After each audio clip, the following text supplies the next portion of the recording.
History of MMM, how it all began. Starting up of MMM, in 1989, Moscow Executive Committee in Leninsky district registered MMM as a cooperative society. It is in Russia. A few words about the leader. The MMM Cooperative Society was founded by Sergey Marvodi and was one of the leading computer equipment distributors in Russia. Sergey Marvodi, having a degree in maths, worked as a programmer and took part in the development of the first operating systems. A few words about his decision to make his own company is the fact that having worked as a simple worker from 8 to 5, he understood that freedom is the most important for him, because that work of 8 to 5 is literally a slavery. At any point, at any time, the company can throw you out and you'll be left without nothing, although you could have worked in that company for years and years. So he realized it. This is why he decided to create his own child, and he knew whatever his efforts will be, it will come back to him in form of dividends and income. Free of charge travel campaign. In 1992, the brand became universally recognizable after Marvodi offered several times to all the residents of Moscow a day of free of charge travel in metro, Moscow subway. Pretty smart. Birthday of MMM. On October 20, 1992, the joint stock company MMM was registered. In fact, it is the birthday of MMM in the traditional form in which people got used to consider it. The shares of MMM on sale. February 1st, 1994, the shares of MMM went on sale, and people immediately began to buy them. Moreover, the company willingly bought them back on a new, higher rate, which grew very fast at about 100% per month. The company's principle today is always more expensive than yesterday worked perfectly. Few words about that. Why did he do that? As you might know, in 1991, the Soviet Union fell. So if until at the time of the Soviet Union, everything that there was in the country, like properties, different companies or whatever that was bringing some goods, was national. So any person of the country was entitled to have a share of that production, of that company.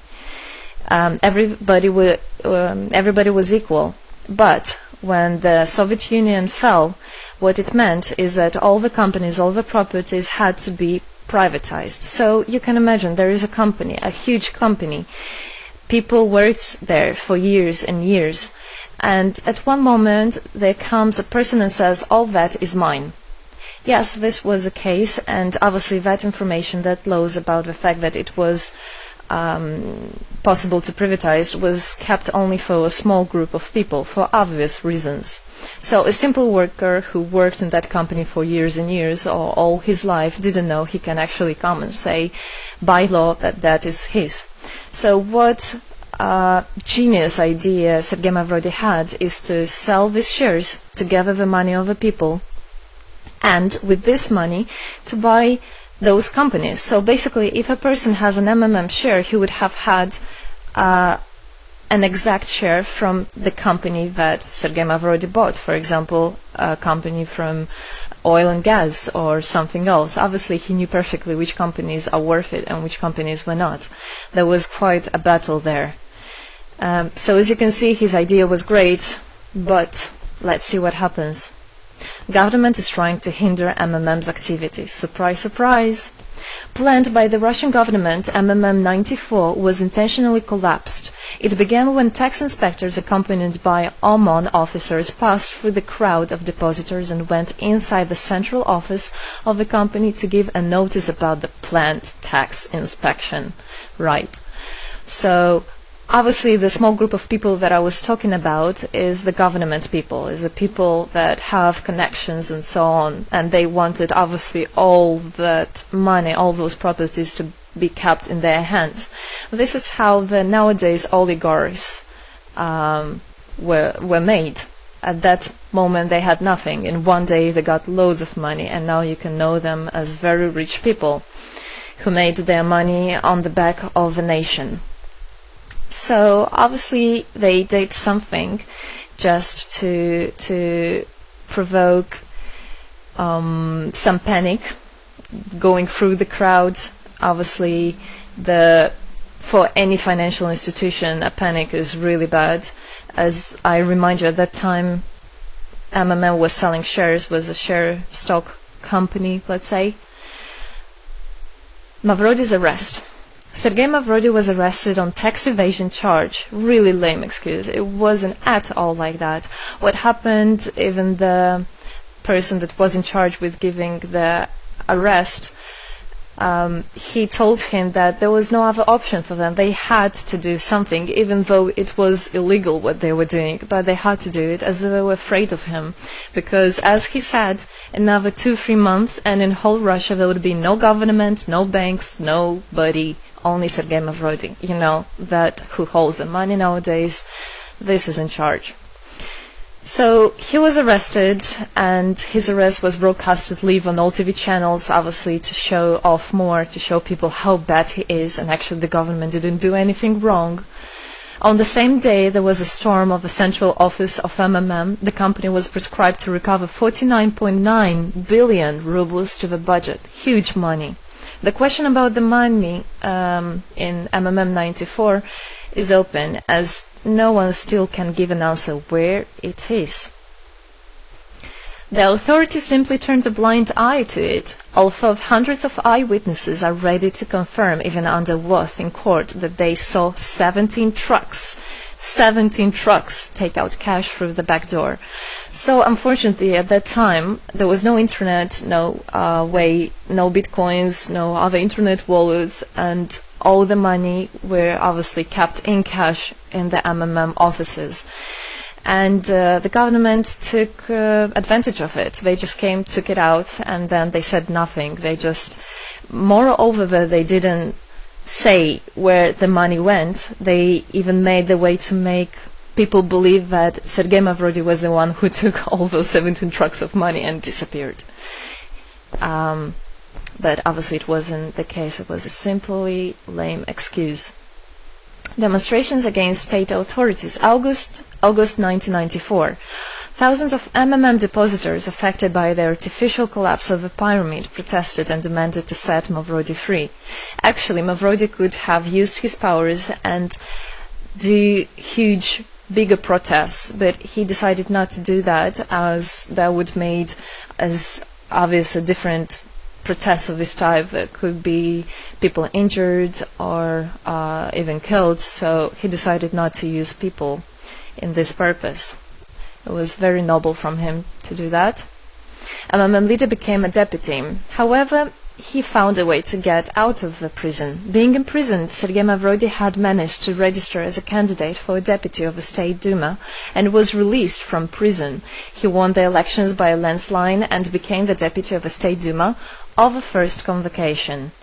So, as a deputy in Russia, they have privileges. This is why, becoming a deputy, he was set free. The State Duma is against Marvodi. Surprise, surprise! The State Duma deputies deprived Sergey Marvodi of his deputy plenary powers due to his permanent absence at the Duma's meetings. That incident was the only one in New Russia's history. Sergey Marvodi wasn't interested at all in politics. It's not, he hates politics, as he said it many times. So he became a deputy only for the reason to get out of a prison. That's it. He wasn't interested to go to at their meetings, as he himself considered as well the people there as being quite silly and not worthy to spend time with. But this was another lame excuse for them to deprive him by saying that he is absent. A candidate for presidency. The Central Election Commission registered the authorized representatives of the initiative group that had nominated Marvodi as a candidate for the President of Russia, but subsequently rejected a significant part of the signatures in the support of a candidate, and his registration was renounced. So, for obvious reasons, they did that again. They weren't interested into having a fair president, a fair leader on top of their head. Revival of MMM, January 2011. Sergey Marvodi renounced launching a new launching a new project of MMM 2011. Together we change the world. Previously, there were simply no analogs of similar systems in the world. The film about MMM, the launch of the project fell in the same time interval with the release of Russian film about MMM Pyramid, the plot of which is based on the eponymous book in which the history of MMM is disclosed by Sergey Marvodi. So he wrote a book, and there is a movie which I highly recommend you to watch. You can find it online on YouTube. MMM is building a new, fair financial order. June 2012, the activity of MMM made a lot of banks collapse and a huge outflow of funds from deposit accounts happened. The system numbered more than 35 million members at the time. For obvious reasons, the fight against the system started. It suffered the same fate as MMM 94, eventually collapsed. So what happened? A lot of banks, as I already said, had a huge outflow, and another minus of the system of that time was that it wasn't really quite a community, because the money was still kept by the managers in MMM. So it wasn't the same idea as it is now, comparing it now, where people exchange money between themselves. You don't need to put it in a central account. At that time there were central accounts, and it was again used by the banks. They simply blocked those accounts that they identified as being of MMM and took all the money away, and that's it. There were no other discussion about that. Again, huge loss of money. People lost a lot of money. Sergey Marvodi didn't get all of them. It was again the banks that took the advantage of it. MMM 2012 is just the beginning. I'll be back. Sergey Marvodi announced the launch of a completely new MMM, World Mutual Aid Fund, MMM community. It speeded up since the first day, showing crazy dynamics on new members' registration. It has been decided to send 10% of the whole turnover on payments to the affected members of MMM 2011. So again, another genius idea. In order not to make central accounts, in order not to gather the money somewhere, now the money are spread directly between participant itself. You can just check in your account online whom you should transfer the money to. So MMM now is connecting all the people between themselves in exchange, so they can exchange the money and get benefits of it. It's amazing and it's crazy, but it is true.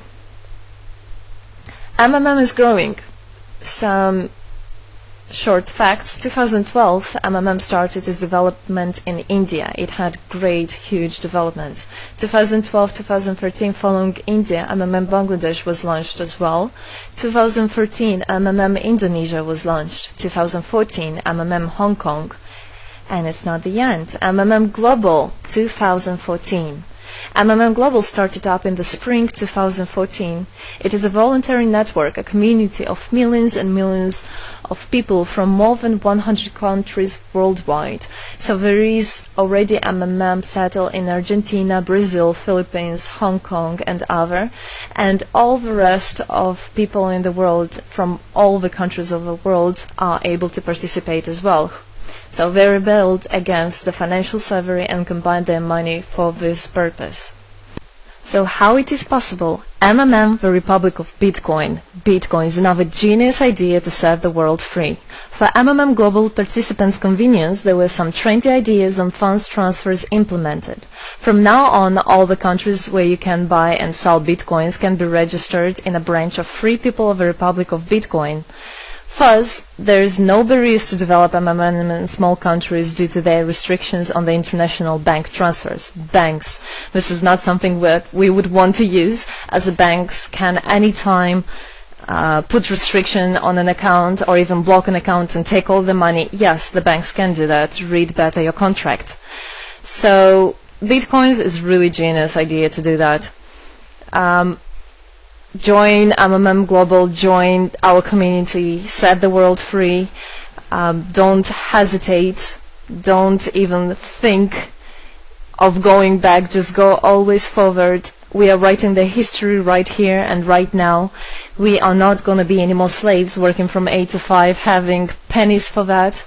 We want to hold our own money and to get the benefits of it. I don't want a bank to use my money for their own purposes. I want us people, free people, to use our money, to exchange the money when it is needed, and to help each other. This is really a great idea. And join us, write the history here today with us. And together we will indeed change the world.